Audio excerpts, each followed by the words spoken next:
Muy buenas noches, tengan todos ustedes. Soy el doctor Eduardo Antonio Lara Pérez. A nombre de la Fraternidad Médica por la Salud, Médicos Unidos por México, les doy la más cordial bienvenida este viernes 13 de enero del año 2023. Hoy es nuestra segunda videoconferencia del año y es un tema por demás interesante y necesario conocer. Es protección contra el virus del papiloma humano a través de la vacunación y va a ser impartido por la académica doctora Gloria Huerta García. La doctora Huerta es médica cirujana por la Universidad Nacional Autónoma de México, hizo pediatría e infectología pediátrica en el Centro Médico Nacional Siglo XXI del Seguro Social, tiene una maestría en ciencias médicas reconocido por la UNAM, es doctora en ciencias médicas odontológicas, también reconocida por la UNAM. Tiene una maestría en virus de inmunodeficiencia humana por la Universidad del Rey Carlos en Madrid, España. Ex médico adscrito de infectología pediátrica en el Centro Médico Nacional Siglo XXI. Ex coordinadora de especialidades médicas de alta especialidad en el Seguro Social. Gerente médico de GlaxoSmithKline actualmente, jefe de epidemiología del Hospital Trinidad, auditor interno de estándares homologados internacionalmente para certificación de hospitales, profesor titular de los núcleos de calidad educativa por la Universidad Nacional Autónoma de México, profesora asociada a residencias de infectología pediátrica por la UNAM, tiene múltiples trabajos con publicaciones nacionales e internacionales, capítulos de libro, guías de práctica clínica y direcciones de tesis. Ha tenido varios y variados reconocimientos en foros internacionales por sus trabajos de investigación y las labores que ha desempeñado. Para mí es un gusto, una satisfacción, una distinción y un privilegio tener a la doctora Gloria Huerta García, a la cual le cedo los micrófonos. Adelante, Gloria. Muchísimas gracias, muchas gracias por su presentación.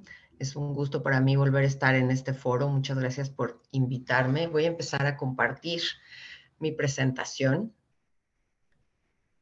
y vamos a platicar de la prevención mediante vacunación del virus de papiloma humano y por qué algunas dudas que se suscitan frecuentemente de por qué está solamente incluido en la cartilla de vacunación para niñas. Vamos a ver la diferencia entre las vacunas, cuáles son las indicaciones, la eficacia, la efectividad. Ya hay muchos estudios de vida real en este momento, ya hay incluso estudios con esquemas combinados. Y bueno, también ya tenemos datos de impacto muy importantes y muy esperanzadores en este tipo de enfermedades de cáncer producidas por VPH, en el sentido de que han bajado, ya sabemos que bajan la incidencia de los cánceres más frecuentes producidos por este virus. Entonces, bueno, ya me presentaron, no me voy a detener en eso, solamente sí quiero recalcar el conflicto de interés, que trabajo en GSK. No voy a hablar de productos de vacunas, pero no es una plática comercial. Entonces, ¿cuál es el principal objetivo de la vacunación contra VPH? La protección contra el cáncer cervicuterino. Y esto es muy importante entenderlo porque eso significa que el Programa Nacional de Salud está dirigido a este problema de salud pública, al cáncer cervicuterino. ¿Por qué? Porque una mujer muere cada 2 horas en México por cáncer cervicuterino y es la segunda causa de muerte por cáncer en mujeres en países de tercer mundo. Antes de la vacuna era en el mundo, ahorita en países de tercer mundo o no industrializados, como actualmente se les llama, y esto depende principalmente de las coberturas de vacunación. ¿Cuáles son las características ideales de una vacuna? Por supuesto, tener altos niveles de anticuerpos durante todas las edades. Vamos a ver que es una de las vacunas que se aplica muy tempranamente en la edad, antes de incluso poder tener el riesgo, y la enfermedad se presenta años después. Entonces me tengo que asegurar que si la estoy aplicando a los 9 años, a los 11 años de edad, voy a tener anticuerpos sostenidos durante toda la vida de esta persona. hombres y mujeres, y ahorita vamos a ver cuáles son las indicaciones en hombres y cuáles son las indicaciones en mujeres, pero si la aplico en niños tan chiquitos, ¿cuánto me va a durar? Tengo que poner refuerzos, es suficiente el esquema en la adolescencia. Entonces, altos niveles de anticuerpos en todas las edades es algo que requiere la vacuna de estas características. Por supuesto, sabemos que hay 200 tipos de VPH. No podemos incluir 200 tipos de VPH en una vacuna. Sabemos que hay 14 tipos oncogénicos y probablemente 16, ¿no? Está todavía en discusiones si son 16, 19, pero sabemos que 14 sí. Hay algunos que producen verrugas y es importante entender que las verrugas nunca van a evolucionar a cáncer. Ningún VPH que produce verrugas es oncogénico y entonces sí, las verrugas tienen un problema estético. Nadie quiere tener verrugas, hay que prevenir las verrugas, pero nunca van a desarrollar un cáncer o una enfermedad maligna. Y este punto es importante para entender por qué se escogen las vacunas en el sistema en la cartilla de vacunación. ¿Por qué una? ¿Por qué la otra? ¿No? ¿Por qué tenemos estas características de selección? Eficacia demostrada, vamos a hablar de las eficacias, y lo más importante, el acceso, que llegue a quien tiene que llegar. Esas son las principales características que tiene que tener.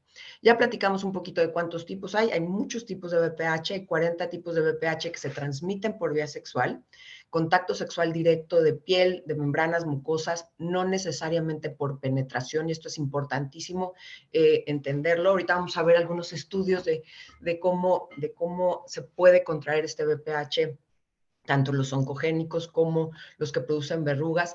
Es importantísimo también entender que el sexo anal y oral también confiere riesgos de enfermedades de transmisión sexual como VPH, VIH, hepatitis B, herpes 1, herpes 2, sífilis, gonorrea, ¿no? Hemos visto sífilis orales, entonces también entender que los diferentes orificios en donde se puede tener práctica sexual también son mucosas y entonces van a tener el mismo riesgo de contagio. Entonces, independientemente del tipo de sexo. ¿Y por qué digo esto? Porque vamos a platicar cuándo empieza la vida sexual activa, que es una descripción del coito vaginal. Eso es la vida sexual activa, un coito de penetración vaginal con pene, ¿no? Pero, aunque tenemos las edades específicas de inicio de vida sexual, que es esa descripción, hasta 2 años antes se empiezan prácticas sexuales que no necesariamente son ese tipo de relaciones sexuales y si hay penetración por ano o por boca, y esto también confiere el riesgo. Entonces eso es importante entender que para entonces también ya deben estar protegidos y protegidas las personas que van a empezar con su vida sexual activa. Y como les decía, otros tipos de VPHs, verrugas no genitales, verrugas genitales y verrugas que no se transmiten sexual, y otros VPHs que no se transmiten sexualmente. Los VPHs de alto riesgo, como les decía, nunca van a producir cáncer, sí, son más frecuentes, producen estas verrugas, perdón, estas verrugas genitales que el 70% se van a curar solas, ¿no? Normalmente tardan mucho tiempo y entonces sí van a requerir un tratamiento principalmente por estética, pero el 70% se van a curar solas y son muy contagiosas. Y el VPH de alto riesgo que sí produce cáncer, que aproximadamente hay 14 serotipos, en donde en el mundo, o sea, si vamos, la frecuencia de cáncer cervicuterino, ¿qué virus oncogénico de VPH produce cáncer cervicuterino en el mundo? El 70% son los tipos 16 y 18. Aquí no son serotipos, aquí no es un tipo serológico, son tipos de VPH, es diferente la terminología. El tipo de VPH 16 y 18 son los que producen el 70% de los cánceres en el mundo. Entonces, ¿por qué está dirigida la vacunación en sistemas nacionales de salud a mujeres? Hay países de primer mundo como Estados Unidos, ahorita vamos a ver Australia, Canadá, países industrializados que incluyeron a los niños muy tempranamente en la vacunación, porque bueno, finalmente tienen el presupuesto para hacerlo.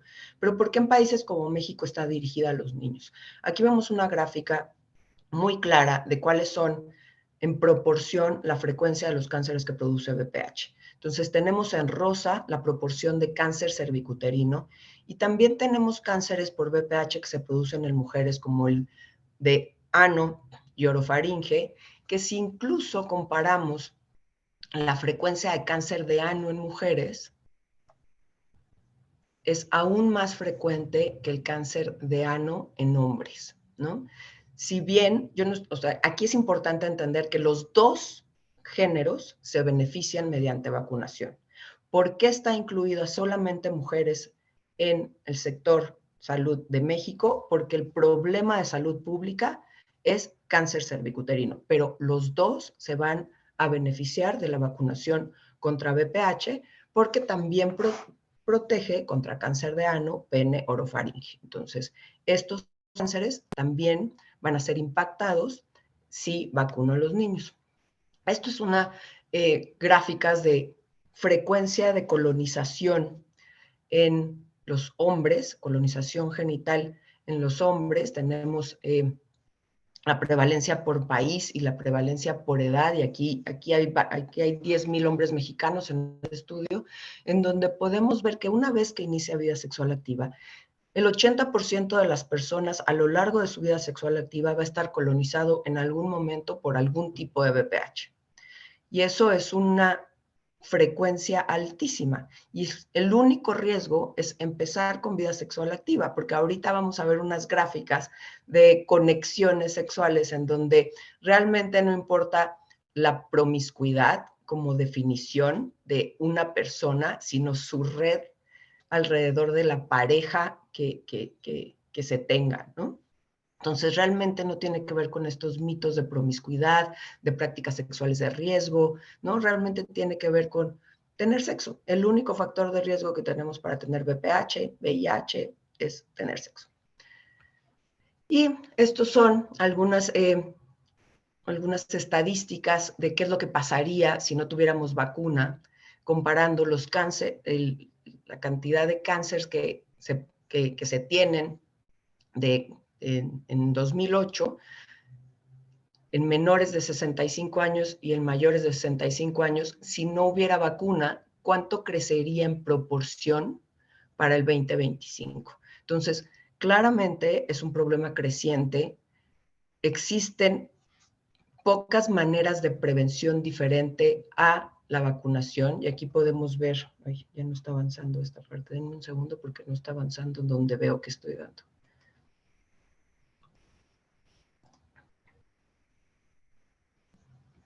Bueno, me voy a... Ok. Entonces, ustedes están viendo a quién afecta el VPH, ¿verdad? Porque yo creo que estoy viendo la anterior todavía. Entonces, ¿a quién afecta el VPH? A la persona que empieza con vida sexual activa, ¿no? Tener conductas sexuales, sea la conducta sexual que sea, ¿no? Realmente no importa qué tipo de conducta sexual sea. Parejas sexuales múltiples. Aquí pueden ser parejas sexuales múltiples propias o parejas sexuales múltiples en tu pareja, o a lo mejor la pareja tiene 2, pero la segunda de la pareja tiene 5, ¿no? Ahorita vamos a ver algunas gráficas que dan esta imagen.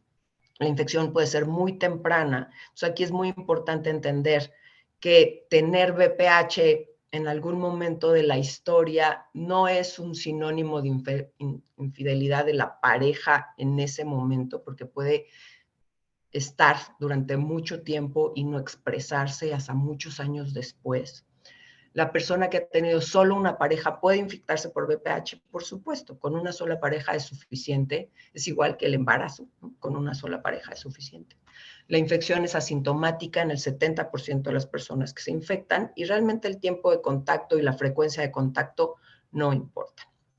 Entonces, esta es la diapositiva que yo creo que más me gusta de esta plática, porque nos hace realmente entender que el riesgo lo tenemos todos y tenemos que empezar a quitar estos tabús alrededor del sexo para realmente fomentar la prevención. Y lo digo tanto por VPH como VIH, que si nos vamos a VIH, los estigmas siguen siendo a 40 años de la pandemia, más de 40 años, siguen siendo muy marcados y el único factor de riesgo que se tiene es tener sexo.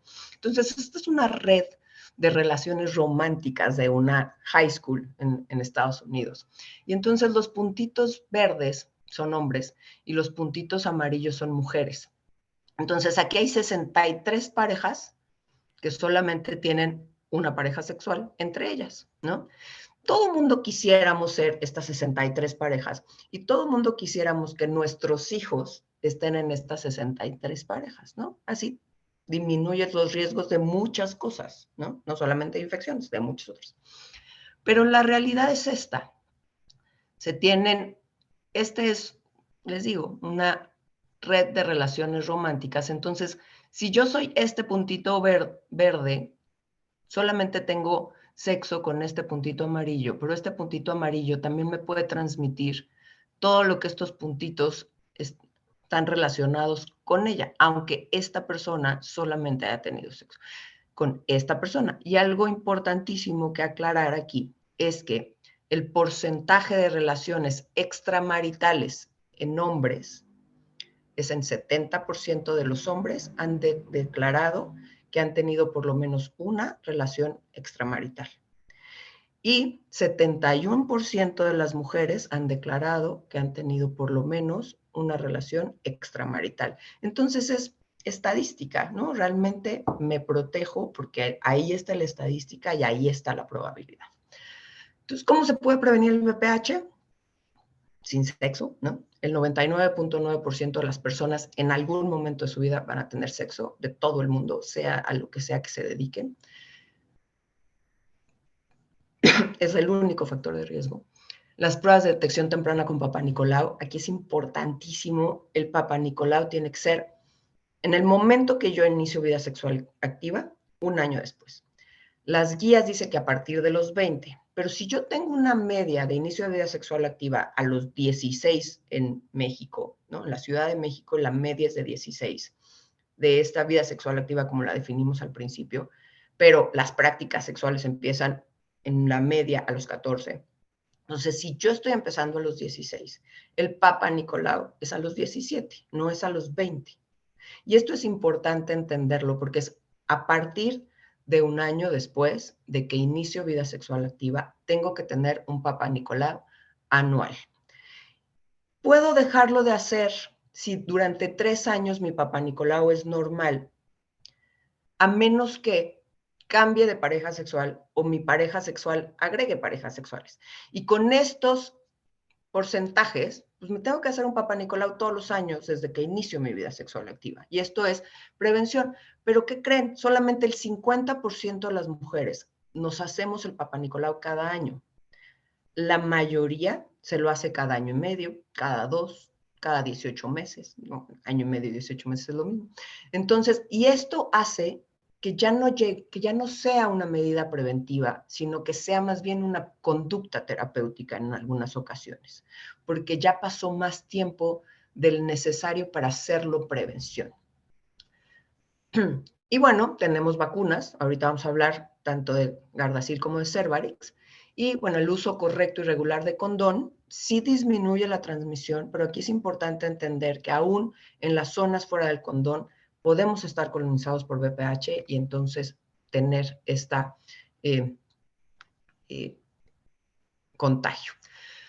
Entonces, ¿cómo podemos evitar que los problemas de salud que causa? Bueno, las pruebas de detección, ya vimos, Papá Nicolau, y podemos hacer la colposcopía y buscamos VPH. El uso correcto del condón. Otra cosa importantísima en nuestras estadísticas es que somos un país con alto embarazo adolescente y esto significa que muy bajo uso de métodos de barrera. Entonces, si bien el condón es una medida preventiva, sabemos que no usan condón en la mayoría de las veces, solamente el 50% de las personas que inician vida sexual activa lo utilizan en todas sus relaciones sexuales. Entonces, eso es una estadística también importante para tomar en cuenta. Y bueno, como en todos los cánceres, no fumar es importante. Las pruebas de detección, como les decía, a los 20 años en adelante, pero bueno, es importante entender cuándo se inició vida sexual activa. Y los VPHs, realmente, cuando tenemos una lesión, se hace biopsia, no importa el tipo de VPH, realmente el tratamiento es exactamente el mismo, el tipo de VPH que encuentres. Lo importante es qué lesión celular haya provocado, en qué NIC, en qué en qué momento de invasión está esa infección para tomar las medidas terapéuticas, porque el tipo de BPH realmente no importa. Sabemos que si hay un NIC1, NIC2 o NIC3, es un BPH oncogénico. Entonces aquí podemos ver la progresión del cáncer cervicuterino, que puede tomar años. El epitelio normal, tenemos una infección por BPH, hay invasión de este virus. Aquí lo importante de este virus, de los virus oncogénicos, BPH es un virus de DNA. Eso significa que es un virus muy estable. Difícilmente van a mutar entre tipos. Pero el oncogénico, la característica que tiene, a diferencia del no oncogénico, es que se va a introducir en mi material genético y entonces al ser parte de mi material genético, pues por supuesto evita muchas medidas inmunológicas para poder contener ese crecimiento anormal. Y entonces empiezo a tener un crecimiento anormal y el paso previo al cáncer es una lesión intraepitelial escamosa grado 3 que se llama NIC3, y esto es importante ahorita tenerlo en cuenta porque ahí es en donde se centraron las eficacias de las vacunas. ¿Qué tanta eficacia tenían las vacunas para evitar que la infección llegara aquí? ¿Ok? Y esto es justo el paso previo al cáncer, pero incluso si yo soy una persona que estoy en NIC3, tengo hasta un 32% de posibilidades de tener una regresión sin que me haya dado cuenta siquiera, ¿no? Sin que a lo mejor me hago mi papá Nicolau hoy, dentro de 3 meses estoy en NIC3 y en un año que me toque el papá Nicolau otra vez, a lo mejor ya regresé a NIC1, ¿no? Porque el 32% de las personas que llegan aquí pueden incluso tener una regresión solamente por el sistema inmune que nos protege. Entonces, como les decía, cada 2 minutos muere una mujer en el mundo de BPH. Hay aproximadamente 500,000 casos nuevos por año. Hay aproximadamente 270,000 muertes por año. Y en México, cada 2 horas se siguen muriendo las mujeres por cáncer cervicuterino. ¿Qué pasa con los tratamientos? Como les decía, el Papá Nicolau se supone que es una medida preventiva para estar seguros de que si está el NIC1, bueno, pues me hago una cauterización, etc. ¿Qué pasa con los tratamientos? Además de que solamente el 15% de las infecciones por virus oncogénicos van a evolucionar a cáncer. El resto no va a evolucionar a cáncer, pero puede tener un impacto en mi capacidad reproductiva. ¿Por qué? Porque si yo llego a hacerme un Papá Nicolau, una colposcopía, me hago la biopsia y estoy en NIC2 y yo no tengo paridad satisfecha, pues el tratamiento es quitar el pedazo del NIC2, ¿no? O sea, quitar la lesión para evitar que siga creciendo y se convierta en un cáncer invasivo. Y entonces, si yo estoy quitando epitelio, pues estoy quitándole al cérvix la posibilidad de mantenerse cerrado durante un embarazo y entonces eso impacta en posibilidad de embarazos y entonces a lo mejor voy a necesitar un cerclaje, etc. Entonces, la crioterapia, conización, enlace y la electrocirugía, lo que va a tener es un impacto potencial en un mayor riesgo de partos prematuros y en un mayor riesgo de bajo peso al nacer. Entonces, no solamente es, sí, prevengo contra el cáncer, que está fantástico, que es el desenlace más importante, pero también evito tener este tipo de tratamientos y tener un impacto directo en mi capacidad reproductiva. Entonces, entrando en materia, las vacunaciones universales. Quiero protegerme contra cáncer. Algo de lo que estamos haciendo en vacunas es que no sea la vacuna contra el tipo 1 o el tipo 2 o el tipo, ¿no? Por ejemplo, neumococo. ¿Cuántos? Ya van 22 serotipos en la vacuna de neumococo. Hay 96 neumococos. Nunca vamos a incluir a los 96 neumococos. Y los neumococos son tan inteligentes que ahora que vaya contra 22, pues ahora van a salir los otros, ¿no? Y entonces voy a necesitar más. Eso se trata. Estoy abriendo nichos y los bichos pues ocupan el nicho que estoy abriendo.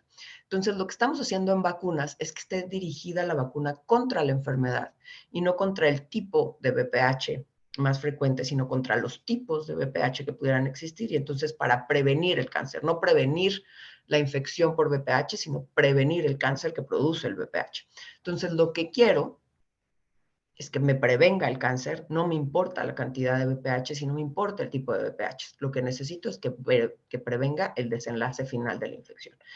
Y aquí lo que se midió es qué tan efectivas son las vacunas, qué tan eficaces, porque los primeros estudios clínicos son de eficacia, son estos ensayos clínicos que son controlados, aleatorizados, con placebo, etcétera, y esos te dan la eficacia. La efectividad te la da el mundo real, porque ya la empiezas a poner al mundo completo y entonces ya no tienes seleccionada perfectamente a tu corte, ¿no? O sea, ya incluyes a todo tipo de personas que ya a lo mejor no eran negativas antes de iniciar la vacunación, etc. Entonces, la eficacia de las vacunas son en sus ensayos clínicos controlados, que ahorita los vamos a ver, y están medidas hacia un NIC1, NIC2 y el más importante, NIC3. Y se reconoce como el desenlace más importante para la prevención. Tenemos 3 tipos de vacunas. En México ya están autorizadas los 3 tipos de vacunas, Cervarix, Gardasil y Gardasil 9. No se llama Gardasil 4, la Gardasil de 4 tipos de VPH es Gardasil únicamente y Gardasil nonavalente. Todas las 3 están indicadas a partir de los 9 años de edad, en niñas y en niños. A partir, no significa que solamente la pueda poner en los niños. ¿Por qué a los 9 años de edad? Porque necesito que ni siquiera estén pensando en sexo, que no haya siquiera una probabilidad de que ya hayan tenido el riesgo. Por supuesto, si nos vamos a violencia sexual, etcétera, por supuesto, es otro tipo de charla. Pero por eso son los 9 años. A partir de los 9 años yo puedo vacunar a mis niños y a mis niñas. Al principio de esta vacunación y todavía en algunos momentos he oído comentarios de cómo le voy a poner esa vacuna, si les pareciera que le estoy dando permiso para que empiece vida sexual activa. Bueno, a mí lo que me gustaría, ¿me cierran micrófonos, por favor? A mí lo que me gustaría aquí preguntarles es quién pidió permiso para empezar vida sexual activa. Y ahora que soy mamá y que soy mamá de adolescentes, que sé que van a empezar vida sexual activa en algún momento, lo que quiero es que la inicien de una manera segura y que tengan prevención de todo aquello que yo pueda prevenir y que tengan una vida sexual plena, ¿no? Entonces, ni nos van a pedir permiso, eventualmente lo van a empezar y mejor estar protegidos para eso. Y las 3 están indicadas para prevención de cáncer cervicuterino, cáncer de ano, cáncer de pene y cáncer de orofaringe. Gardasil y Gardasil 9 también previene verrugas genitales. Que ahorita vamos a ver, Cervarix, aunque no tiene los tipos de verrugas genitales, también tiene eficacia contra verrugas genitales. Entonces, esos son datos importantes a comentar. ¿Cuál es la diferencia de las vacunas en composición? Bivalente, tetravalente y nonavalente. Bivalente, 2 VPHs, tetravalente 4, nonavalente 9. ¿Realmente importa que sean 4 o 2? La respuesta es no. Y ahorita vamos a ver por qué. Tenemos el esquema de vacunación para eficacia, que se demostró eficacia, es de 3 dosis. Tenemos datos de inmunogenicidad, que nada más sabemos que hacen anticuerpos suficientes e incluso más que 3 dosis las adolescentes menores de 15 años que las mayores de 15 años, y por eso el esquema puede ser de 2 dosis. Y tenemos ya datos de Cervarix de una sola dosis, parece ser suficiente. ¿Ok? Entonces, tenemos estas indicaciones. Los adyuvantes, aquí la principal diferencia entre las vacunas son los adyuvantes.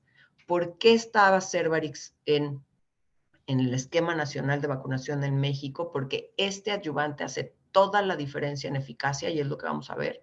Aunque solamente tenga 2 tipos de VPH, tiene una eficacia mucho más alta para cáncer que Gardasil, y Gardasil 9 alcanzó la eficacia de Cervarix con los 9 serotipos, los 9 tipos incluidos en la vacuna.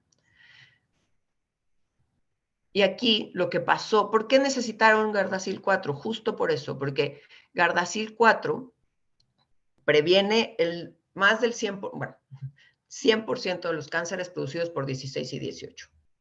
¿No? Todos los cánceres producidos por 16 y 18 los previene.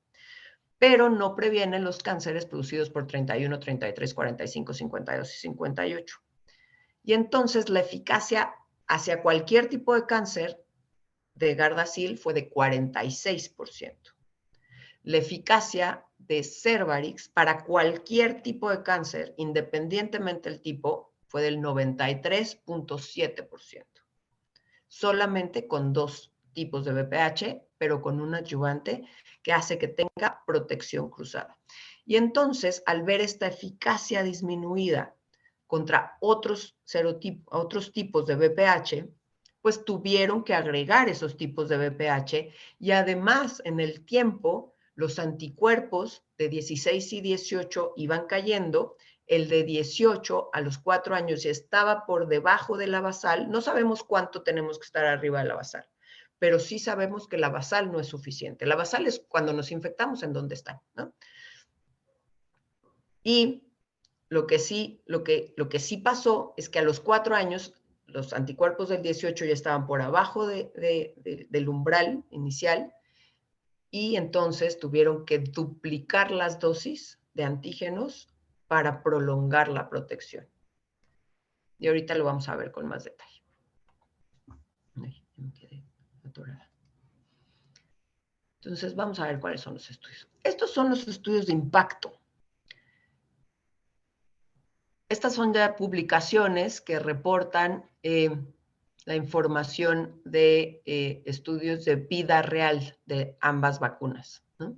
Y están publicados los desenlaces de infección, cómo previnieron la infección ya en las poblaciones vacunadas a ciertas edades, y ahorita los vamos a ver, y qué tanto previnieron las anormalidades por citología o histología.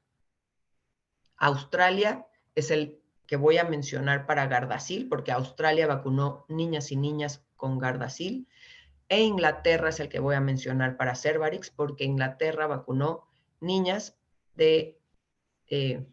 y después niños con Cervarix.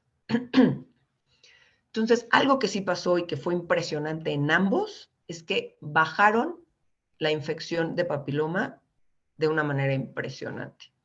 Y es una enfermedad que incluso podríamos erradicar si empezamos a vacunar a todos los niños y niñas desde antes de que tuvieran el riesgo, porque así ya no estoy contagiando a nadie durante la evolución de mi vida sexual activa. Entonces, el programa de tamizaje en Escocia, ¿no? Como en México, en Escocia también se hace Papa Nicolau. En todos los países se hace Papa Nicolau porque realmente es un gran método preventivo. Entonces, el programa de vacunación en Escocia empezó en 2008, en México empezamos en 2009 con Cervarix, y la población blanco de Escocia fue niñas de 12 años a 13 años y un catch-up, una apuesta al día de todas las mujeres hasta los 18 años. La cobertura de la población blanco fue el 90% y del catch-up fue hasta el 80%. El tamizaje se hace a los 20 años, es una prueba multiplex, es decir, a los 20 años, ¿qué tantos BPHs tengo solamente porque inicié vida sexual activa? Y clínicamente se ve si hay alguna lesión celular en cervix, ya sea por Papa Nicolau, por colposcopía o por biopsia. Y bueno, los datos que y a todas las niñas, por supuesto, tanto las vacunadas como las no vacunadas, pues tenían este tamizaje años después. Entonces, las mujeres a los 20 años que no habían sido vacunadas, en su tamizaje a los 20 años, 29.2% tenían 16 o 18 en este tamizaje inicial. Y las que ya habían sido vacunadas, solamente el 4.5% se les encontró 16 y 18 en esta prueba multiplex para BPH. Y de las lesiones cervicales, las no vacunadas, 21% ya tenían un NIC3. Y de las vacunadas, solamente el 0.5% tuvieron NIC3. Y esto es es sin precedentes, imagínense, 20 años, o sea, acababan de empezar a tener vida sexual activa, empezaron su vida reproductiva, 20 años.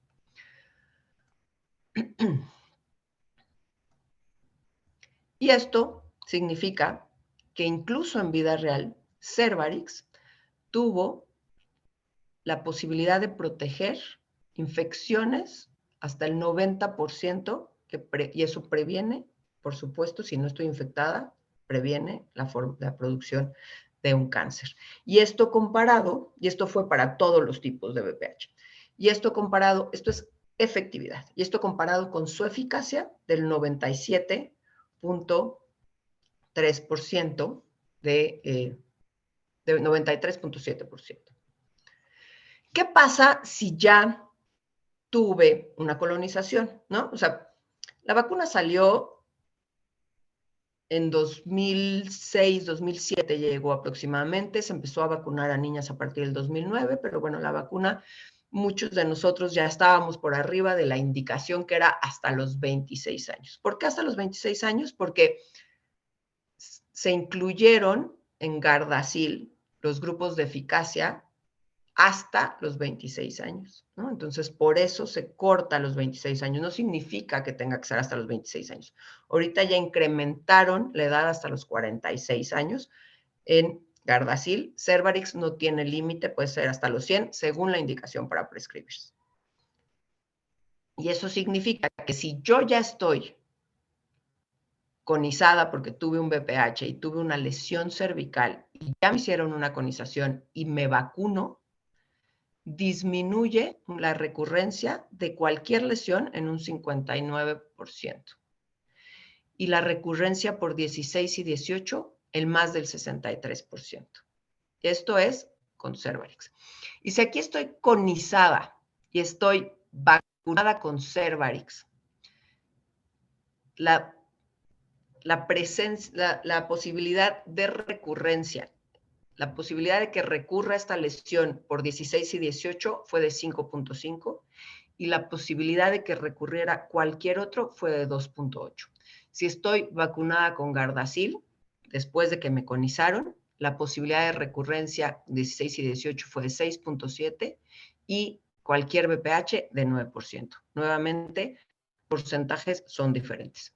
Si no me vacuno, ¿no? Si estoy conizada y decido no vacunarme porque existen los mitos de que si ya me dio o si yo estoy colonizada no me tengo que vacunar, que es un gran mito. Toda persona que tenga vida sexual activa se tiene que vacunar, no se tiene que tomar una prueba, no importa lo que tengan, la única indicación es tener vida sexual activa. Si no me vacuno, si me hicieron una conización, no estoy vacunada, la posibilidad de recurrencia por cualquier VPH es de 16% y con 16 y 18 de 22%. Entonces, además, previene la recurrencia de la enfermedad. No son terapéuticas. Ahorita hay estudios ongoing que están viendo si inyectar la vacuna en la lesión pudiera ser terapéutica y bueno, estamos esperando resultados. Entonces, antes del inicio de vida sexual activa, la eficacia mayor es antes del inicio de la vida sexual activa. Si yo no estoy colonizada por VPH, voy a tener con Cervarix una eficacia del 93.2%. Si lo hago después de la vida sexual activa, o sea, si no tengo evidencia de infección, tengo una eficacia de 86.5%. Si no me hice el estudio, si no supe si tenía lo más, ¿no? Del 56.8%. No es la fantástica de 93.2, pero no es cero, ¿no? Y estos son datos muy importantes que tener en cuenta. Aquí es el estudio comparativo de Escocia y Australia. Ahorita vamos a hablar con Australia cómo les fue a los niños y niñas vacunadas con Gardasil. Entonces, como les decía, Escocia empezó a vacunar en 2008 a todas las niñas de 12 y 13 e hicieron un catch-up hasta los 17. En Australia empezaron en 2007. El grupo blanco era 12 a 13, pero el catch-up que hicieron ellos fue hasta los 26 y además incluyeron niños. Entonces, eso hizo que los datos de impacto fueran mucho mayores. Entonces, en la muestra prevacunas, ¿no? O sea, las niñas que iban a vacunar antes de vacunarlas, en la muestra prevacunas y comparada con la postvacunación, tuvieron la colonización por 16 y 18 antes de la vacuna 28.8 y después de la postvacunación 6.9, ¿no? Con un descenso de 73%. Y lo mismo hicieron en Gardasil con un descenso del 92%, de 16 y 18. Pero si nos vamos a otros virus oncogénicos como 31, 33 y 45, a los que tiene protección cruzada Cervarix, o 31, 33, 45, 52 y 58, los que se incluyeron en la nonavalente, la muestra pre y post vacunación disminuyó un 59% y de muestra pre y vacunación no tuvo diferencia. No disminuye Gardasil 4, no tiene ningún impacto contra los otros virus que no están incluidos, a diferencia de Cervarix. ¿Qué pasa con los datos clínicos? ¿No? O sea, ya sabemos que la colonización no significa cáncer. Los datos clínicos sí son importantes. Entonces, la vacunación disminuyó la posibilidad de encontrar un NIC3 después de la vacunación con Cervarix del 59% y con Gardasil del 47.5%. Y los cambios que producen la necesidad de una movilidad, de una cirugía, de una conización, de un láser, de una manipulación cervical, las vacunadas con la vacuna Cervarix, la posibilidad de que eso pasara disminuyó en el 66% y las vacunadas con Gardasil en 29%. ¿Cuáles son los usos y esquemas? Antes de este nuevo manual de vacunación teníamos la indicación de 2 dosis. 2 dosis en todas las niñas de 15 años y menores, separadas con 6 meses. Y esa es la misma indicación que tiene ambas vacunas. 2 dosis, estos son los anticuerpos que produce Cervarix con 2 dosis, Gardasil con 2 dosis y Gardasil con 3 dosis en mujeres menores de 15 años. Y sabemos que incluso con 2 dosis, las niñas menores de 15 años producen más anticuerpos que 3 dosis en mayores de 15 años. Entonces, por eso se decidió un esquema de 2 dosis, no por ahorrarnos dinero, no por...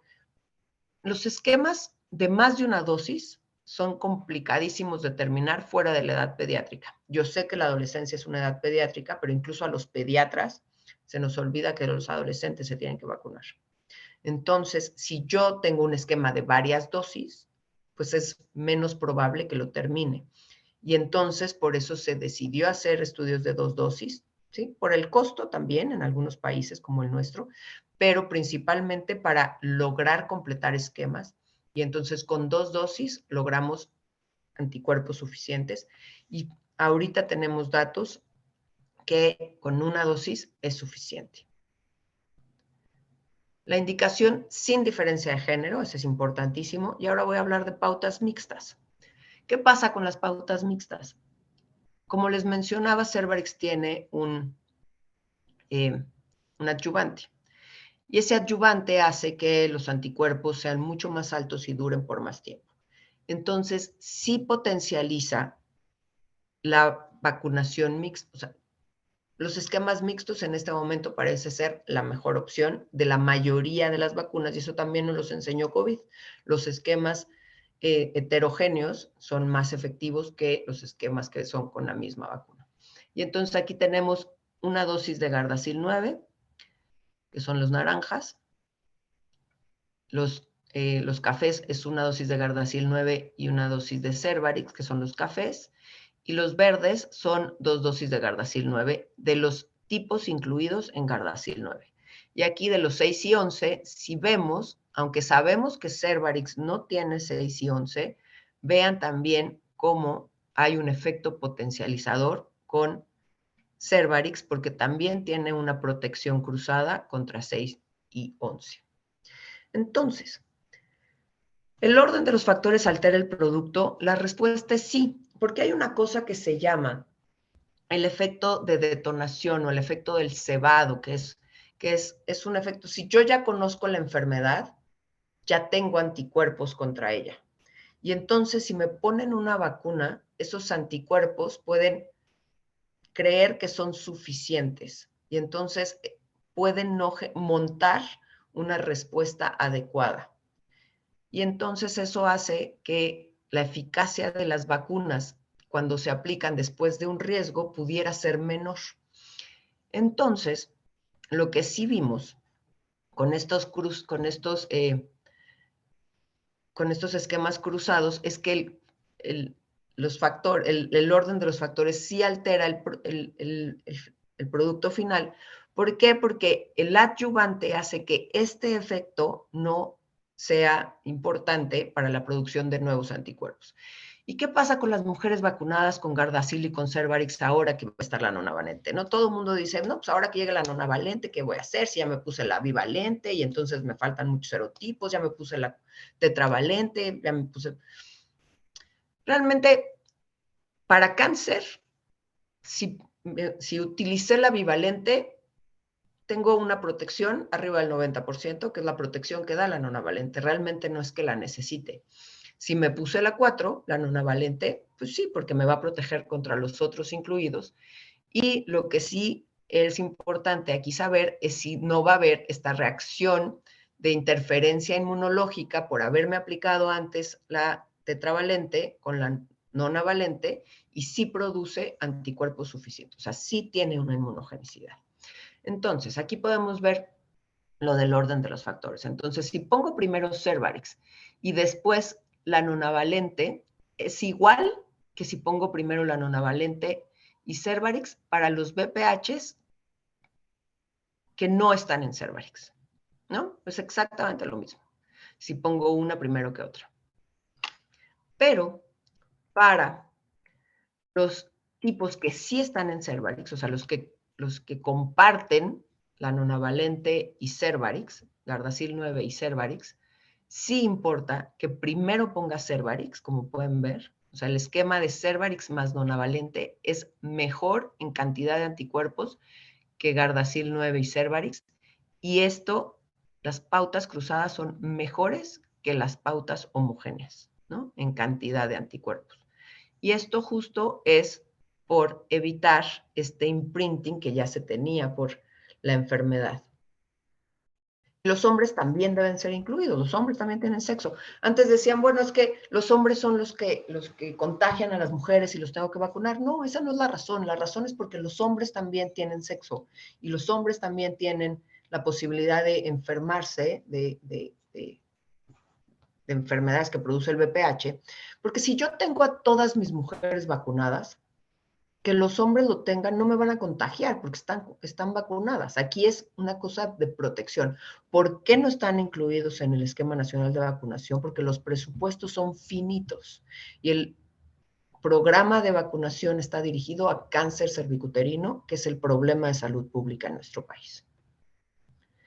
La seguridad de la vacuna es una vacuna que debe de considerarse segura, tiene un perfil de seguridad aceptable, no hay realmente algo que esté asociado directamente a la vacunación de todo lo que se ha descrito, que si Guillain-Barré, que si enfermedades potencialmente mediadas por el sistema inmune, no hay nada a estos muchos años de vacunación con ambas vacunas para tener alguna preocupación de seguridad. Una de las cosas que sí pasa es que si yo pongo agua inyectable a una población de adolescentes, y nosotros como pediatras sabemos que en los adolescentes vuelve a ser un periodo importante de presentación de enfermedades, si yo pongo agua inyectable, a la semana voy a tener 4 casos de cualquiera de estos, ¿no? 4 casos de diabetes, al mes voy a tener 29 y a los 6 meses voy a tener 128 casos de diabetes. Y no tuvo nada que ver con el agua inyectable. Es porque esa es la incidencia de casos. Lo que sí sabemos es que vacunando masivamente a la población adolescente no se incrementó ninguna enfermedad ni de Guillain-Barré, ni de lupus, ni de ninguna otra enfermedad potencialmente mediada por el sistema inmune, las incidencias siguen siendo las mismas. Entonces, si yo tengo estos diagnósticos de diabetes en el año, en niños de 9 y 18 años, y voy a vacunar masivamente en mi esquema nacional de vacunación 1, 2 y 3 dosis, pues eventualmente uno de los casos va a estar temporalmente asociado a la vacunación, y eso no significa que sean secundarios a la vacunación. Y esto es una vigilancia que se hace después de que sale la vacuna y se sigue durante toda la vida de la vacuna mientras exista la enfermedad de la vacunación. Y estos son los resúmenes de resultados que pone la OMS todos los años, en donde podemos ver todos los estudios toda la información que se ha ido recabando de los estudios de seguridad, en donde tenemos, por ejemplo, 10 ensayos clínicos controlados con más de 15,000 personas, en donde hubieron 125 efectos adversos en los pacientes vacunados y 140 en los no vacunados. Y entonces, la calidad de evidencia de estos ensayos clínicos es alta y no hay asociación con la vacunación en estos efectos adversos. Y lo mismo pasa Cervarix contra vacuna control, Gardasil contra placebo, Gardasil contra vacuna control, en donde podemos ver que los efectos adversos presentados en el grupo control y en el grupo experimental no tienen diferencia con respecto a seguridad. La tasa de anafilaxia, hay un caso de anafilaxia en estos ensayos clínicos, uno solo de todos los que les mostré, solamente hay un caso de anafilaxia, y eso da una tasa de 1.7 casos por millón de dosis aplicadas de cualquiera de las dos vacunas. Enfermedad autoinmune, 5 estudios de corte sin diferencias, tromboembolia, estudios de corte sin diferencias, ¿no? Entonces, realmente no hay ninguna preocupación asociada a la vacunación, y por supuesto la recomendación es vacunar a todos y todas las personas, de preferencia a partir de los 9 años. ¿Cuál es nuestro rol como profesionales de vacunación? Fomentar la vacunación. Algo que sí ha pasado, y principalmente ahorita que hemos estado viendo otras especialidades diferentes a la pediatría con la vacunación de COVID y la vacunación del adulto, es que para decir que no se pongan una vacuna tengo que tener muy claras las contraindicaciones, porque son bien poquitas. Entonces, si no estoy seguro, es mejor enviar a alguien que tenga esa información antes de desmotivar la vacunación en un paciente, porque somos en quien confían su salud. Entonces, no podemos decir que no se vacunen desde la no información. A mí, siempre que me preguntan, doctora, ¿puedo vacunar? Sí, ni siquiera dejo que termine la pregunta. La respuesta siempre va a ser sí. Que si algunas vacunas tienen algunas características de contraindicación, son las menos, pero siempre va a ser sí. Y esta es una gráfica muy interesante, porque si yo tengo un paciente que llega conmigo y me dice, vacúneme, lo vacuno y voy a tener una cobertura vacunal de 87%. Si yo tengo un paciente, ¿no?, en mi práctica diaria siempre pido la cartilla a cualquier edad, no iba a vacunarse, pero le veo la cartilla y veo que tiene, y ahorita que tenemos estas coberturas tan bajas, lo voy a vacunar y lo voy a lograr en un 70%. Si llega el paciente, por favor, vacúname. Ay, no, sabe que no lo voy a vacunar porque no, o sea, el año pasado una de mis mejores amigas estuvo hospitalizada en terapia intensiva durante 3 meses por COVID. Sale justo en temporada de influenza. Yo la iba a ir a vacunar a su casa. Y resulta que me habla y me dice, no, porque me dijo el intensivista que todavía no me vacunaras porque todavía no estaba, no era o seguro, no me acuerdo qué contraindicación puso, pero era una contraindicación completamente falsa, ¿no? Entonces, de estas cosas que no puedes creer, incluso si están saliendo con un pulmón dañado después de 3 meses de terapia intensiva y no te vacunas contra influenza, imagínate una influenza con ese daño pulmonar, ¿no? Entonces, vean cómo, sí me quiero vacunar, pero el doctor me dice que no, cómo bajan los porcentajes de vacunación, que es exactamente lo mismo que si no quiero y el doctor tampoco quiere. Entonces, El futuro de la prevención, por supuesto, la detección oportuna, siempre es muy importante estar con cada ciertas edades y con cada ciertos riesgos, empoderarnos de nuestra salud, o sea, tener, si somos mujeres, en nuestro Papá Nicolau cada año, ¿no?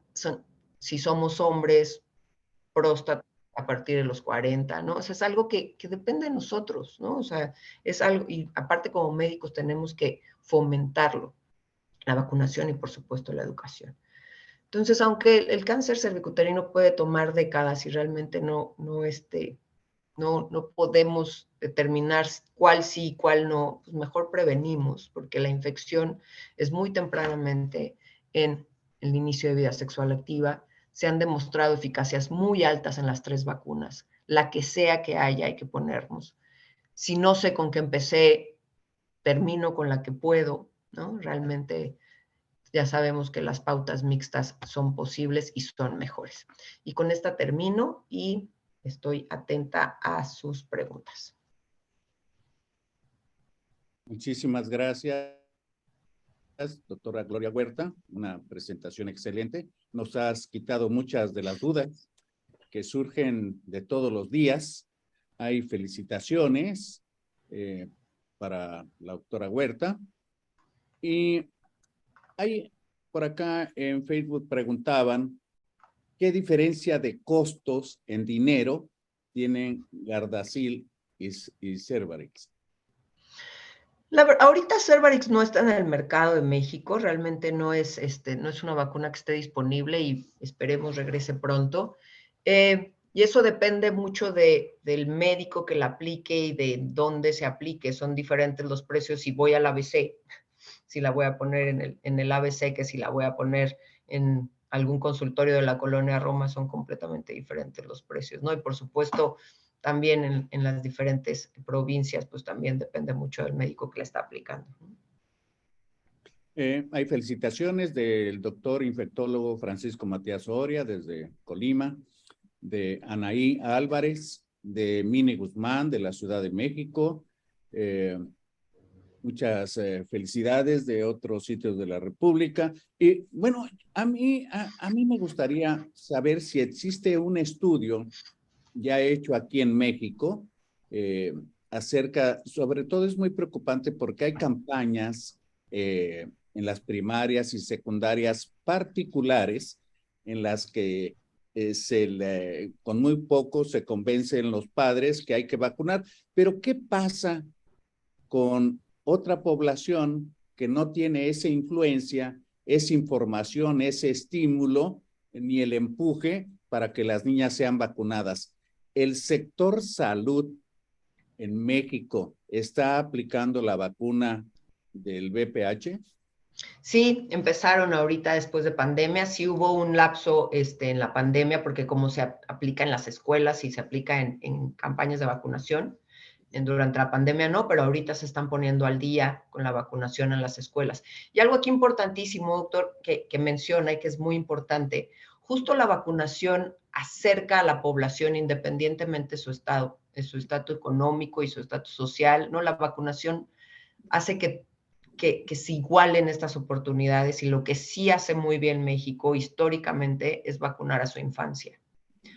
Y esta campaña de vacunación de VPH es para todas las niñas en 5º año de primaria, independientemente de la escuela que vayan.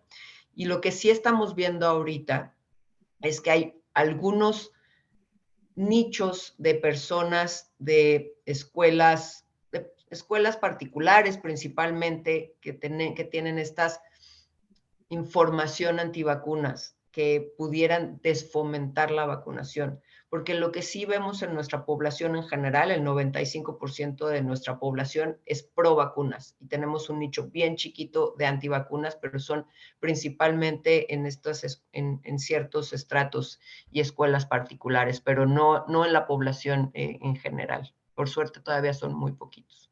Y pareciera ser que una de las cosas buenas que dejó esta pandemia por COVID es la concientización de aplicarse vacunas, no solamente la del COVID, sino la de la influenza. Y ahora más gente se está convenciendo, sobre todo en las escuelas, que también los niños, los varones, deben de vacunarse para el VPH. Sí, definitivamente es una indicación para todos. Pues bueno, desgraciadamente estamos llegando al término de esta plática, me parece fabulosa, y quisiera, por favor, si es posible, nos dieras un pequeño resumen y un mensaje acerca de qué recomendarías tú. Bueno, algo importantísimo y que ya mencionó es que creo que lo que sí nos dejó la pandemia es esta información acerca de la importancia de la vacunación. Y las vacunas pueden cambiar la vida de las personas y de las poblaciones, y esto ha sido histórico. Antes de las vacunas, solamente 4 de cada 10 niños llegaban a la edad de 5 años, y es algo que hemos cambiado en la historia. Entonces, siempre que haya una indicación de vacunación, por favor, nosotros como personal de salud, fomentar esta vacunación, decir que sí, y si no estoy seguro, enterarme de cuál sería la mejor recomendación, pero nunca desfomentar la vacunación porque depende principalmente de nosotros. ¿No? Sería como lo más importante. Muchísimas gracias a la académica doctora Gloria Huerta García por su participación en esta videoconferencia acerca de la vacuna contra el virus del papiloma humano. A nombre de la Fraternidad Médica por la Salud, Médicos Unidos por México, le agradecemos. Al igual, agradecemos a todos ustedes el favor de su presencia el día de hoy. Y este video va a estar en unos cuantos minutos libre, lo puede ver el que lo desee, en nuestro canal de YouTube, Médicos Unidos por México. Muy buenas noches a todos y hasta pronto. Hasta luego, muchas gracias.